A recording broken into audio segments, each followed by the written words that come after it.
Bismillah. 12 Al-Mahdi. Nabi Shallallahu Alaihi Wasallam bersabda, akan ada 12 khalifah dan semuanya berasal dari Quraisy.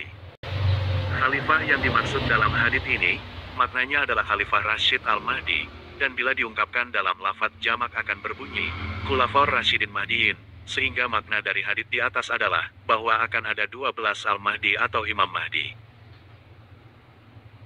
Kepemimpinan dari 12 khalifah ini, dikenal dengan Khilafah ala minhajin Nabi tahap kedua, yang akan datang setelah berakhirnya masa Mulkan Adan, penguasa hierarki, dan Mulkan Jabrian, penguasa otoriter. Imam Mahdi yang kita tunggu-tunggu saat ini adalah Imam Mahdi yang pertama, yang diutus untuk menegakkan Khilafah ala minhajin Nabi tahap kedua. Perjalanan dari Imam Mahdi pertama ini, digambarkan oleh Nabi Shallallahu Alaihi Wasallam bahwa, dia datang dari arah timur dengan membawa bendera hitam.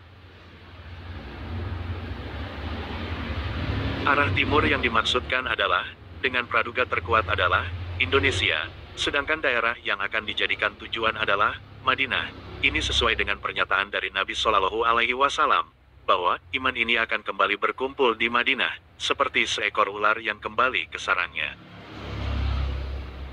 Artinya, bahwa dia akan melakukan hijrah besar-besaran bersama pengikutnya, dari Indonesia ke Madinah, digambarkan sebagai ular yang bergerak kembali ke sarangnya adalah, karena mereka barisan manusia yang banyak dan bergerak bersama.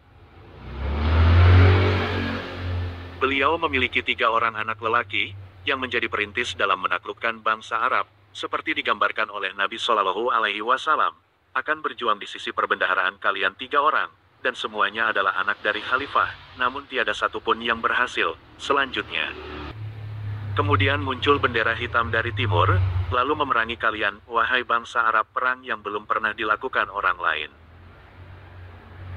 Bila Anda melihatnya, maka berbayatlah, walau harus merangkak di atas salju, karena dia adalah Khalifah Al-Mahdi.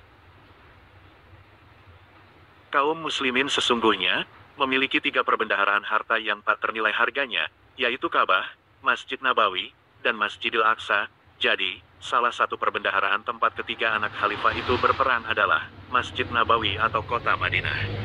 Imam Mahdi yang kedua, juga telah disebutkan oleh Nabi Shallallahu Alaihi Wasallam. Riwayat pengangkatannya sebagai khalifah, Nabi Shallallahu Alaihi Wasallam bersabda, saat seorang khalifah meninggal dunia, terjadilah perselisihan, maka keluarlah seorang lelaki dari penduduk Madinah menuju Makkah. Sejumlah penduduk Makkah lalu mendatanginya, mereka mengeluarkannya dengan paksa, lalu membayatnya di antara Rukun dan Makom Ibrahim.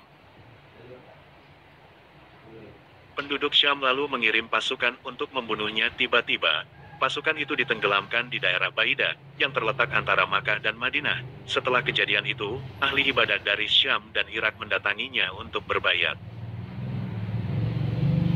Lalu muncullah seorang Quraisy yang ibunya dari Kalb Bani Kalb. Ia memimpin pasukan Kalb memeranginya. Lelaki itu menang atasnya. Betapa rugi orang-orang yang tidak hadir saat pembagian ganimah Bani Kalb. Ia membagi harta dengan mengamalkan sunnah Nabi Shallallahu Alaihi Wasallam. Karena kekokohannya, Islam menyebar di bumi. Ia memimpin selama 7 atau 9 tahun. Ahmad 25.467. Demikian ulasan ringkas.